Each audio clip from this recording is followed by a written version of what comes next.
శృతాయుధుడు దీర్ఘాయువు. శృతాయుధుడు వరుణుడి కుమారుడు. పర్ణాస నది గర్భంలో పుట్టాడు. తన కుమారునికి శత్రువుల చేత చావు లేకుండా వరమడిగింది పర్ణాస.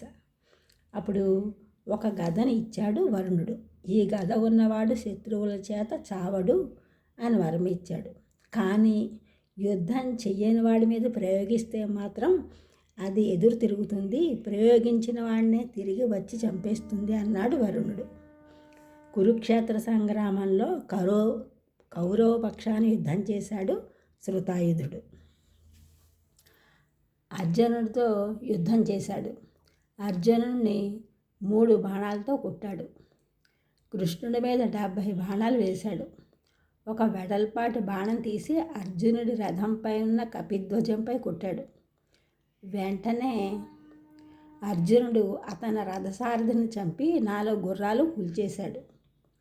రథం మీద నుండి కిందకి దూకేశాడు శృతాయుధుడు. అతడు వరంగా పొందిన గదను తీశాడు. అర్జునుని మీద విసిరాడు. అది వెళ్ళి రథసారథిగా ఉన్న కృష్ణుడి మెడలో పూలదండగా మారింది. కృష్ణుడు యుద్ధం చెయ్యని కారణంగా అది వెనక్కి తిరిగి వచ్చి శృతాయుధుడి మీద పడింది. కొండ కూలినట్లు కూలిపోయాడు శృతాయుధుడు. శృతాయుధుడి కొడుకు దీర్ఘాయువు. తండ్రి మరణం కళ్ళారా చూసిన దీర్ఘాయువు ఉక్కిరిబిక్కిరైపోయాడు. వెంటనే అర్జునుడిపైకి వెళ్ళాడు. వెంటనే అర్జునుడు దీర్ఘాయువుని తండ్రి దగ్గరికి పంపించాడు. ఆ విధంగా దీర్ఘాయువు శృతాయుధుడు వీరమరణం పొందారు కురుక్షేత్ర సంగ్రామంలో.